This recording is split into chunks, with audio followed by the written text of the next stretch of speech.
Olá, eu sou o Lorival Santana, você está no Earth News Terra e nós estamos com o grande cientista Carlos Nobre, climatologista, pesquisador do Instituto de Estudos Avançados da USP, Universidade de São Paulo, e presidente do painel científico para a Amazônia, vinculado à ONU. Ele que também foi presidente do painel brasileiro de mudanças climáticas, coordenador do Instituto Nacional de Ciência e Tecnologia para Mudanças Climáticas, enfim. Aqui, se eu for falar todo o currículo do Carlos Nobre, vai tomar o episódio inteiro. Como a gente prometeu no episódio passado, que foi ao ar no domingo, a gente vai conversar agora, depois de ter conversado sobre o que é a mudança climática e o impacto dela sobre as nossas vidas, a gente vai conversar sobre o papel da Amazônia. Carlos, um argumento muito comum com relação à Amazônia é o seguinte: não, só foi desmatado menos de 20%, ainda tem 81, 82% de Amazônia, de floresta de pé, não há com que se preocupar. A gente ainda pode desmatar bastante, porque ainda vai ter muita Amazônia para cumprir esse papel. Queria te perguntar qual a sua posição nesse debate, até onde você acha que a Amazônia conseguiria cumprir o papel dela no equilíbrio climático. A floresta amazônica, ela evoluiu em milhões e milhões, de fato, dezenas de milhões de anos, desde que os Andes começaram a surgir, a floresta como nós conhecemos hoje, de fato, antes até dos Andes já existia a floresta tropical, mas a floresta amazônica, na forma dela, na sua extensão enorme, a maior floresta tropical do mundo, ela vem evoluindo há dezenas de milhões de anos e ela desenvolveu uma capacidade muito grande de gerar uma boa parte da sua própria chuva. Então, é um ecossistema que criou uma condição muito interessante, muito importante, quase que única. Florestas tropicais na África e no Sudeste Asiático também tem essa propriedade, mas a Amazônia é a que mais tem essa propriedade, que é reciclar a água. Então, a chuva cai, vai para o solo, raízes profundas puxam essa água, vem para as folhas, transpira, esse vapor d'água forma de novo gotículas e nuvens, chove de novo. Então, uma molécula que entra lá no Oceano Atlântico, trazida pelo vento, pelos ventos alísios, ela faz esse ciclo, gotícula de chuva, chuva, vai para o solo, volta para a folha, transpira, nova gotícula, etc., 5 a 8 vezes até sair da bacia amazônica. Então, essa é uma característica evolutiva da floresta muito importante e isso faz com que, por exemplo, na parte mais ocidental da Amazônia, boa parte dessa chuva depende dessa reciclagem. Se não tivesse essa reciclagem, a água cairia, iria diretamente para os rios e voltaria para o Oceano Atlântico, pelo rio Amazonas. Então, esse é um fenômeno de evolução ecológica e climática muito importante e única. Então, isso faz com que haja uma quantidade de chuva muito grande. A Amazônia chove ali uma faixa de 2 a 3 metros de chuva por ano. E também a floresta ela é muito densa, ela cobre toda a superfície e só 4% da radiação solar que bate lá na copa das árvores chega no solo. Portanto, muito pouca energia solar para evaporar a água do solo.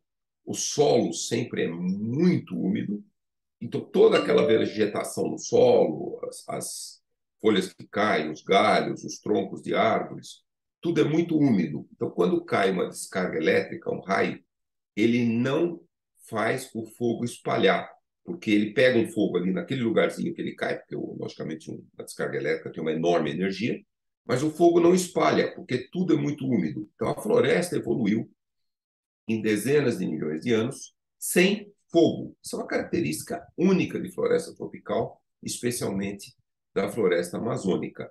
Então, o que está acontecendo? Então, isso é uma evolução de milhões e milhões de anos. Nos últimos 50 anos, desde que a época da ditadura militar se concebeu um modelo que nós chamamos de desenvolvimentista, de levar milhões de brasileiros para a Amazônia, para ocupar a Amazônia, os generais presidentes na época, eles tinham uma visão de que países desenvolvidos, como os Estados Unidos, queriam invadir a Amazônia para roubar os seus recursos minerais. Então, eles tinham uma visão de, para manter a soberania do Brasil sobre a Amazônia, precisava levar milhões de brasileiros lá e tirar a floresta. Esse é um modelo desenvolvimentista da ditadura militar. Então, eles levaram, naquela época, começando nos anos 70, quando a Transamazônica foi inaugurada, o general Médici falou aquela famosa frase: integrar para não entregar, quer dizer, integrar, levar milhões de brasileiros para não entregar a Amazônia para outros países que, teoricamente, teriam ambições de soberania para invadir e dominar a Amazônia. E aquilo realmente começou uma alta taxa de desmatamento. Então, hoje, o que nós temos? 50 anos depois, nós temos um enorme desmatamento em todo o sul da Amazônia. Nós já temos desmatado em toda a bacia amazônica 6,2 milhões de quilômetros quadrados de floresta. Nós já desmatamos cerca de 18% e 17% vários estágios de degradação. A degradação é quando, por exemplo, vai se extrair madeira. Aí se extrai a madeira. Infelizmente, mais de 85% da madeira extraída na Amazônia é ilegal, é roubo de madeira. Então, você tira muitas árvores de um certo local, aquilo vai abrindo a floresta vai degradando. Aí, muitas vezes, o fogo que a pecuária usa frequentemente para renovar a pastagem, ele pula para dentro da floresta vizinha à pastagem e aquele fogo espalha pelo chão. Então, já temos aí 17% de toda a bacia amazônica, vários estágios de degradação. Então, soma a área desmatada com a área degradada, nós temos mais de 2 milhões de quilômetros quadrados. Então, por que nós temos que zerar o desmatamento? Porque todo o sul da Amazônia, esses mais de 2 milhões de quilômetros quadrados que vão desde o Oceano Atlântico, sul do estado do Pará, norte do estado do Mato Grosso, sul do estado do Amazonas, Rondônia, Acre e a Amazônia boliviana, toda essa região ela está muito próximo do que nós chamamos um ponto de não retorno. O que é isso? As condições climáticas e as condições ecológicas dessa imensa área de floresta estão fazendo com que a mortalidade das árvores aumente muito. Quais são essas condições? A estação seca, nessa ampla região de mais de 2 milhões de quilômetros quadrados, ela já aumentou 4 a 5 semanas nos últimos 40 anos. Comparando com 1979, com 2021, a estação seca, nessa ampla região, ela vem aumentando muito. Se a estação seca, que era 3 a 4 meses, chegar a 5, 6 meses, ela já está em 4, 5 meses. Era 3 a 4, agora já está 4 a 5. Se ela chegar a 5 a 6 meses, esse é o clima do cerrado, esse é o clima desse bioma que se chama savana tropical. É uma savana, não consegue mais manter uma floresta. Nós já estamos vendo em toda essa região a estação seca mais longa, a estação seca está 2 a 3 graus mais quente e também mais seca. Na Amazônia, até mesmo a estação seca, ela sempre teve chuva.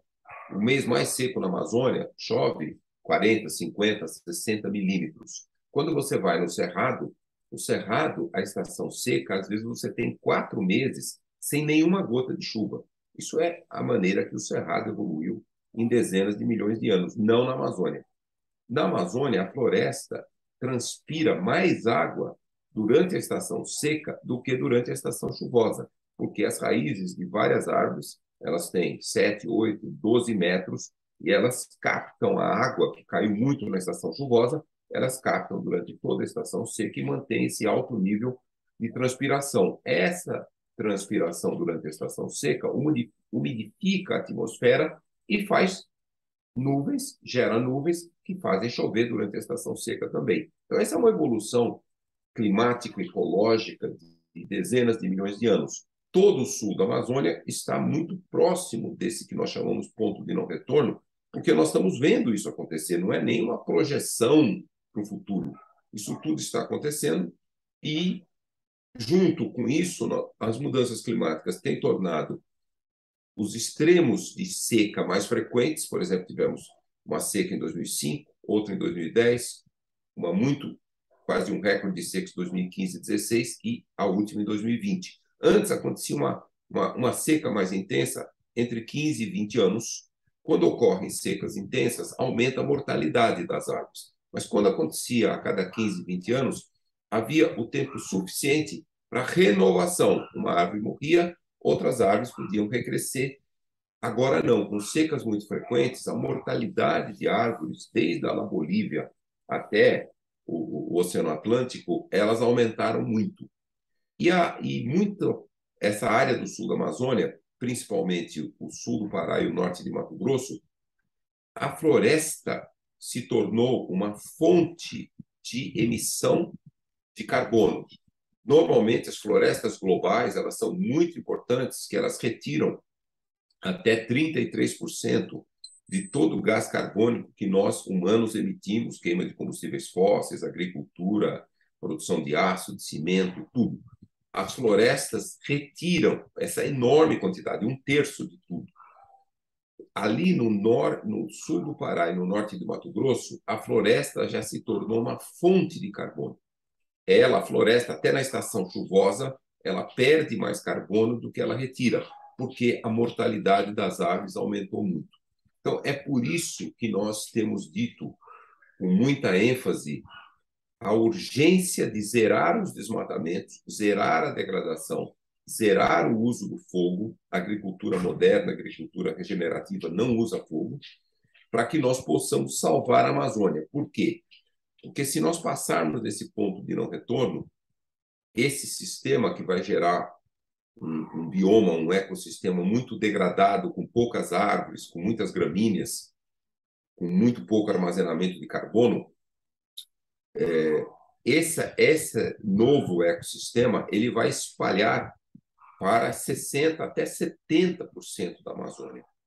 E só vai restar a floresta amazônica ao redor dos Andes, que ali o nível de chuva é muito alto, acima de 3 metros. Mesmo diminuindo as chuvas, ali a estação chuvosa é suficiente para manter a floresta. Então, essa é um risco enorme que a Amazônia está correndo, por isso que nós temos que imediatamente zerar os desmatamentos, a degradação, o uso do fogo e criar um grande programa. Nós vamos agora, o painel científico para a Amazônia, vai durante a COP27, nós vamos lançar um estudo sobre a importância de tornar toda essa região do sul da Amazônia uma grande área de restauração. Quando o desmatamento explodiu muito nesse sul da Amazônia, no Instituto Nacional de Pesquisas Espaciais, onde eu desenvolvi a maior parte da minha carreira científica, o INPE, foi criado o termo Arco do Desmatamento. Né? Toda essa região, desde o Oceano Atlântico até o sul, até a Bolívia, é um arco com altos índices de desmatamento. Então, agora nós queremos reverter isso e estamos chamando Arco da Restauração Florestal. Vamos criar um enorme projeto global com o apoio de todos os países, principalmente os países desenvolvidos e ricos, para nós restaurarmos mais de 1 milhão de quilômetros quadrados de floresta desmatada e degradada em toda essa região do sul da Amazônia, que vai desde o Oceano Atlântico até a Bolívia, e também ter restauração nos países andinos, ali na beira dos Andes também os índices de desmatamento são altos, para que nós possamos, em primeiro lugar, salvar a floresta amazônica, impedir esse ponto de não retorno. Em segundo lugar, combater a emergência climática. Por exemplo, 1 hectare, 10 mil metros quadrados de floresta secundária recrescendo na Amazônia, cresce muito rápido a floresta secundária, retira entre 11 e 18 toneladas de gás carbônico por ano da atmosfera. Isso é um processo por mais de 30 anos, 30, 35 anos, o crescimento da floresta secundária na Amazônia é muito rápido. Então, isso é uma ferramenta muito importante para combater as mudanças climáticas, que nós estaríamos retirando mais de 1 bilhão de toneladas de gás carbônico por ano da atmosfera. Então, essa é a razão que a ciência deixa com muita clareza por que é urgentemente necessário zerar o desmatamento, a degradação, o fogo e criar esse arco da restauração florestal.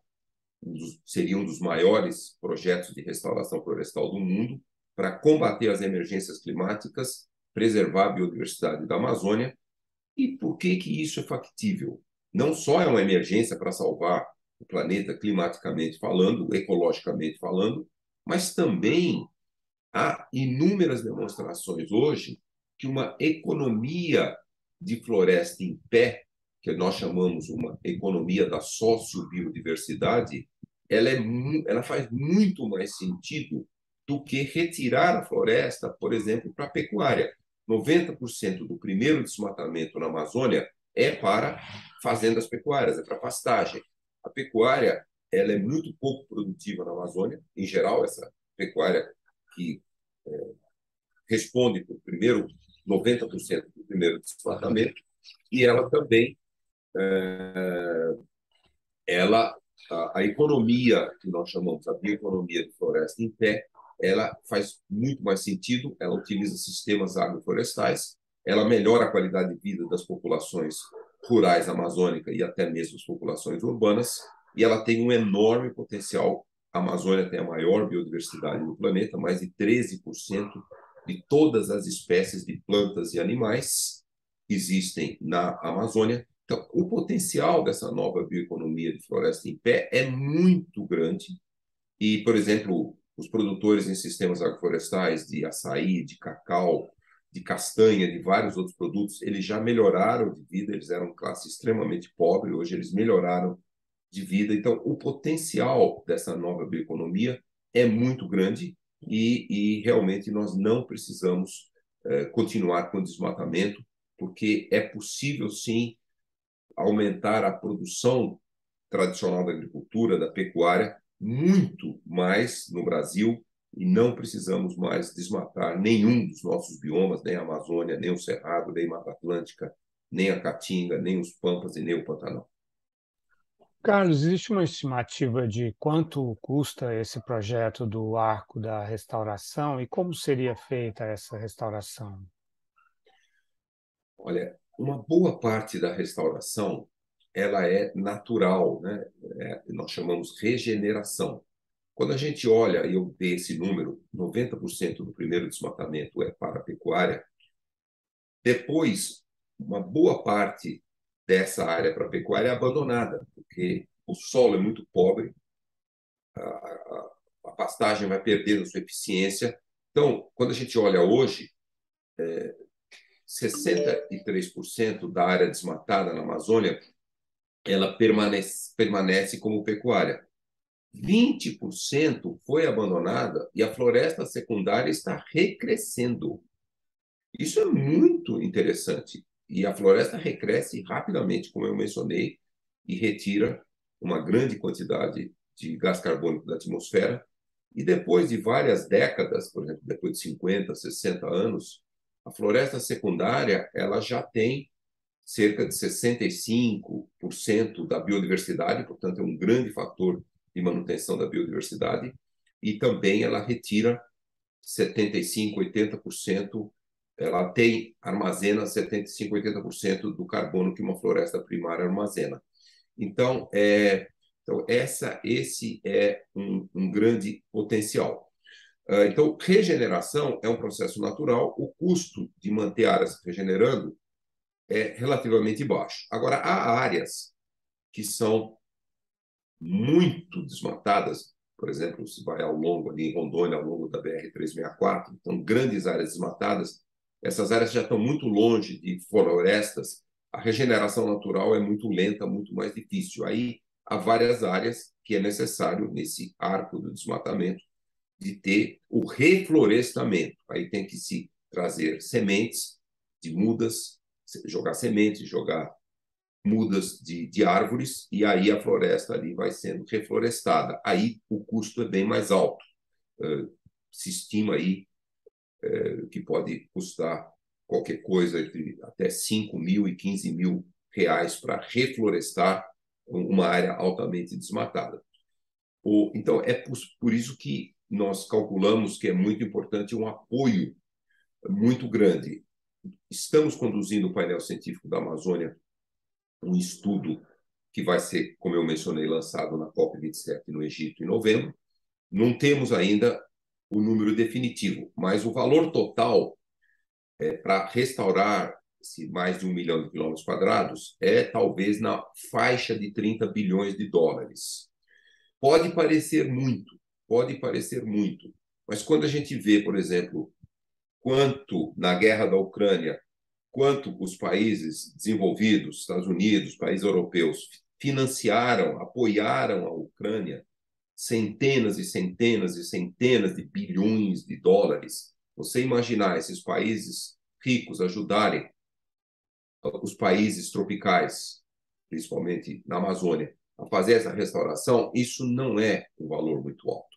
Esse é um primeiro fator. O segundo fator, Orival, é que na COP26 já se avançou muito na regulamentação do chamado mercado de carbono. E na COP27 há uma enorme expectativa que finalmente vai se bater o martelo de regulamentar e criar um mercado global para créditos de carbono. Então, a Amazônia vai ter uma enorme condição, como eu mencionei, créditos de carbono poderão gerar retirando mais de 1 bilhão de toneladas por ano. Nós estamos falando um mercado que pode gerar 15, 20, 30 bilhões de dólares por ano no mercado global de carbono. Então, vamos dizer assim, um grande projeto de restauração florestal, ele precisa um investimento inicial, que é o custo de você reflorestar grandes áreas, como eu falei, entre 5 e 15 mil reais por hectare, que é um custo inicial, mas depois, em havendo o desenvolvimento desse mercado de carbono, tudo isso vai ser recompensado e os países tropicais vão ter muitos anos, décadas, enquanto a floresta secundária está crescendo, que vão gerar um enorme benefício, não só para o planeta, combater as mudanças climáticas, manter a biodiversidade. Uma boa parte dessa área serão sistemas agroflorestais, criando mecanismos econômicos para as populações amazônicas e também gerando renda. Então, há um grande investimento inicial, bilhões e bilhões de dólares, mas depois, assumindo que haverá esse mercado de carbono global muito eficiente, a própria remoção de carbono dessa floresta pagará todos esses custos e trará um grande benefício econômico para os países amazônicos. Este é o Carlos Nobre, climatologista, cientista, respeitado, referência mundial no estudo do clima. A gente conversou então sobre o que pode ser feito na Amazônia e o papel dela no equilíbrio do clima. Ele falou de um plano que vai ser apresentado agora na COP27 em Sharm el-Sheikh, no Egito, em novembro. No primeiro episódio, a gente conversou sobre a mudança climática e no segundo, sobre o papel da Amazônia. No terceiro, vamos falar sobre o papel da ciência no Brasil e no mundo. Carlos Nobre, até quinta-feira. Obrigado. Muito obrigado.